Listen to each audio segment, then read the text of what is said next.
Good morning बच्चों, फिर से स्वागत है आपका ऑनलाइन क्लासेज में। जैसा कि हम लोग बात कर रहे थे आपके यूनिट नंबर 5 की। यूनिट नंबर 5 में आपके चैप्टर थे 18, 19 और 20। ठीक है, 18 हमने कर लिया, 19 हमने कर लिया और आज हम बात करेंगे 20 नंबर की। चैप्टर नंबर 20 की शुरुआत जो है वो आज हम कर रहे हैं। सबसे पहले चैप्टर का क्या नाम है। छोटा सा चैप्टर है, ज़्यादा बड़ा नहीं है, 3-4 वीडियो में आपका पूरा हो जाएगा। चैप्टर के नाम की बात करते हैं तो प्यारे बच्चों, चैप्टर का नाम आपके जो है वो है जैव ऊर्जा। क्या है? जैव ऊर्जा, अर्थात इंग्लिश में अगर बात करें तो इसको बोलते हैं बायो एनर्जी। क्या बोलते हैं? बायो एनर्जी, जैव ऊर्जा। तो पूरे चैप्टर में जैव ऊर्जा की हम लोग बात करेंगे, इसको समझने का प्रयास करेंगे कि जैव ऊर्जा जो है वो क्या होती है। तो देखिए बच्चों, जैव ऊर्जा की अगर हम बात करते हैं तो आपको इसकी सामान्य बातें बताता हूँ। वैसे हम बात करेंगे ऊर्जा जो है, एक तो ऊर्जा के स्रोत जो हैं अनवीकरणीय और एक नवीकरणीय स्रोतों की हम लोग बात करेंगे। लेकिन उससे पहले ऊर्जा की प्रस्तावना की अगर बात करते हैं, जैव ऊर्जा की प्रस्तावना की, तो आपको बता देता हूँ ऊर्जा की जो खपत है वो मानव की वृद्धि, मानव के जीवन स्तर में, भाई मानव के जीवन स्तर में जितना सुधार हुआ है, जो मानव का जीवन स्तर है उसमें जितना सुधार हुआ है उतनी क्या है, जो ऊर्जा की खपत है, ऊर्जा की जो कमी है वो क्या है, वृद्धि हुई है। उसमें क्या हुई है, ऊर्जा की खपत में क्या हुई है, वृद्धि हुई है। वर्तमान में अगर हम बात करें तो प्रति मानव इकाई ऊर्जा की खपत किसी भी देश की प्रकृति का क्या माना जाता है, सूचक माना जाता है। ये बात भी बहुत अच्छी बात है। इसके अलावा एक अनुमान के अनुसार अगर हम बात करें तो वर्तमान में अगर ऊर्जा की कुल खपत का अगर हम बात करें तो 82% तो है अनवीकरणीय।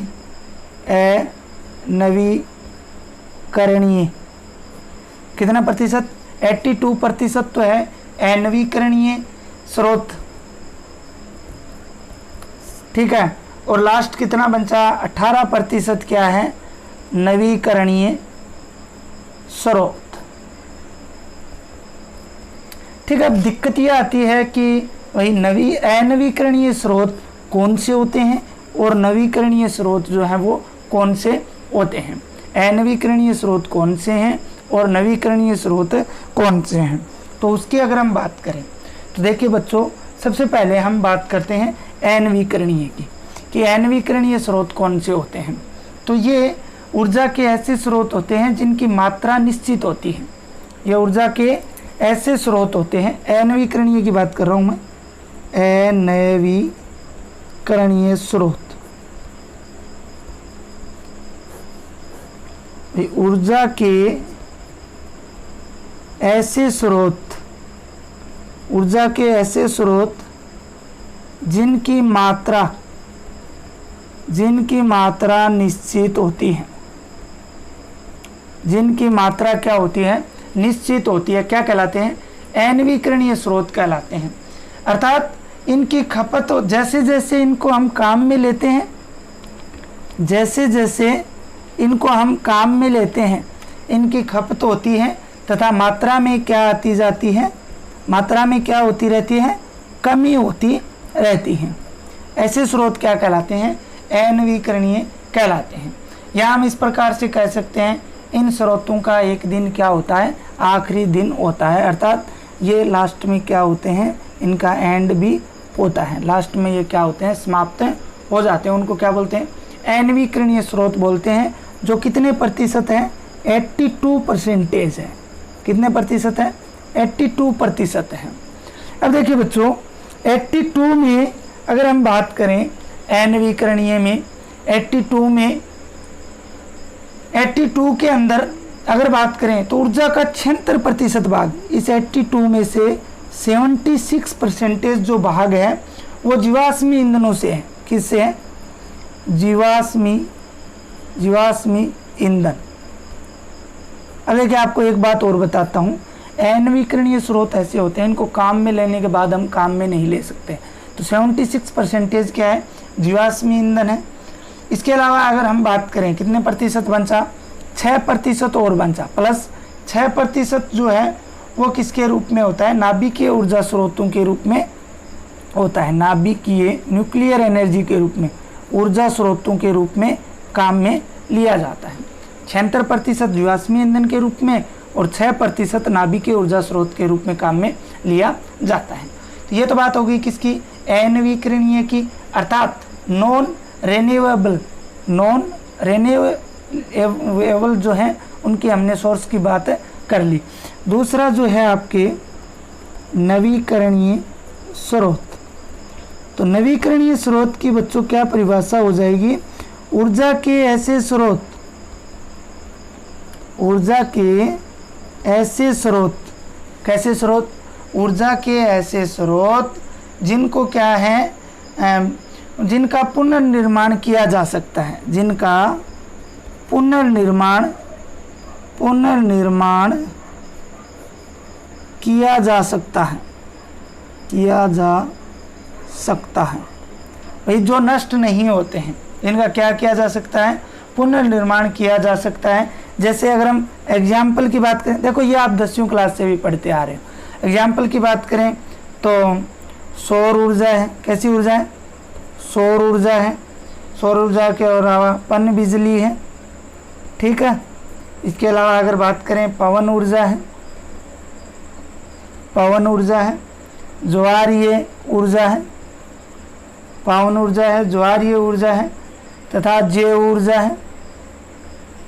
ये क्या है, स्रोत जो है वो प्रमुख रूप से होते हैं, ठीक है। किसके अंदर आते हैं, नवीकरणीय स्रोतों के रूप में आते हैं। तो देखिए इसकी कितनी प्रतिशत है, 18%। कितनी खपत होती है, 82% तो अनवीकरणीय और 18% क्या है, नवीकरणीय स्रोत हैं। अब अगर हम बात करें 18 में, तो 18 के अंदर भी अगर बात करें तो 11% तो है आपके जैव भार, किससे, जैव भार से, इंग्लिश में इसको बोला जाता है बायोमास। 18% क्या है, 11% क्या है, जैव भार है, और लास्ट 7% किससे है, जल विद्युत,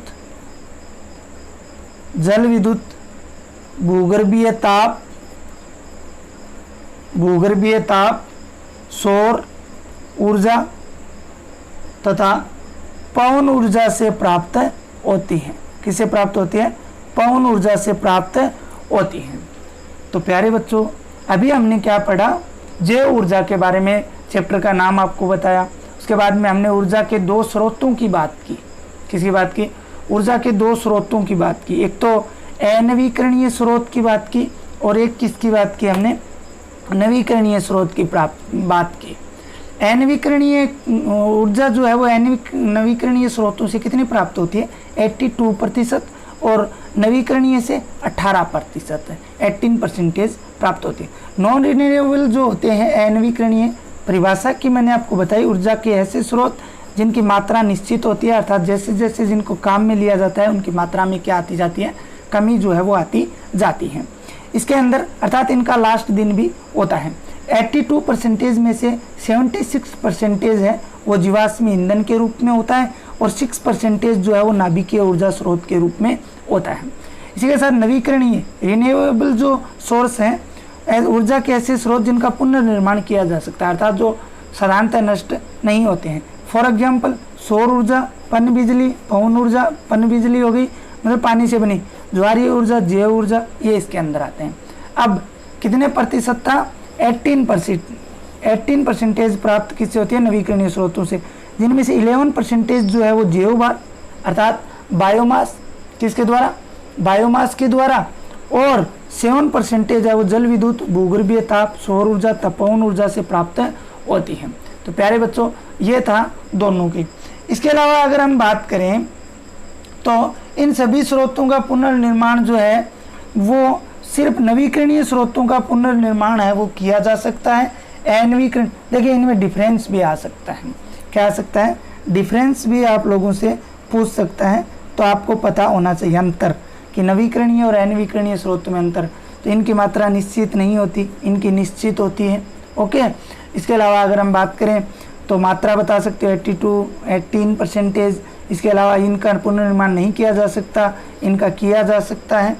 ठीक है, भूगर्भीय कोयला, खनिज या जीवाश्मीय तेल जैसे पेट्रोल, डीजल, प्राकृतिक गैस, नाभिकीय पदार्थ जैसे यूरेनियम 235, ये किसके उदाहरण है? इस अनवीकरणीय।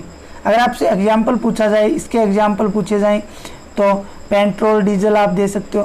भाई हम बाइक या मोटरसाइकिल के अंदर, गाड़ी के अंदर पेट्रोल डीजल डलवा लेते हैं, वो वापस निर्मित हो सकता है क्या? नहीं हो सकता।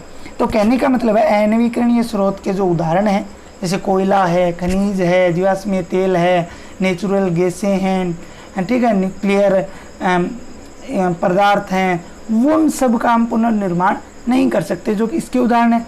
जबकि नवीकरणीय स्रोत के उदाहरण मैंने आपको बता ही दिए। ठीक है, सौर ऊर्जा, पन बिजली, पवन ऊर्जा, ज्वारीय ऊर्जा, जैव ऊर्जा आदि। तो इसमें हम आगे जो इस चैप्टर के अंदर हम जो बात करेंगे वो किसकी बात करेंगे? जैव ऊर्जा की बात करेंगे, जो किसका रूप है? आपके नवीकरणीय स्रोत का, रिन्यूएबल जो सोर्स है उसका क्या है? हम लोग बायो एनर्जी की जो बात है वो इस चैप्टर के अंदर करेंगे, इसका अध्ययन हम करेंगे। बायो एनर्जी की बात या जैव ऊर्जा की बात जो है वो हम कल वाले वीडियो के अंदर करेंगे, जिसमें हम समझने की कोशिश करेंगे कि जैव ऊर्जा जो है वो क्या होती है, जैव ऊर्जा के क्या उपयोगी भाग होते हैं और क्या इसके मुख्य स्रोत होते हैं, मेन जो सोर्स हैं उनकी हम लोग जो है बात हम जो आगे वाली वीडियो के अंदर करेंगे।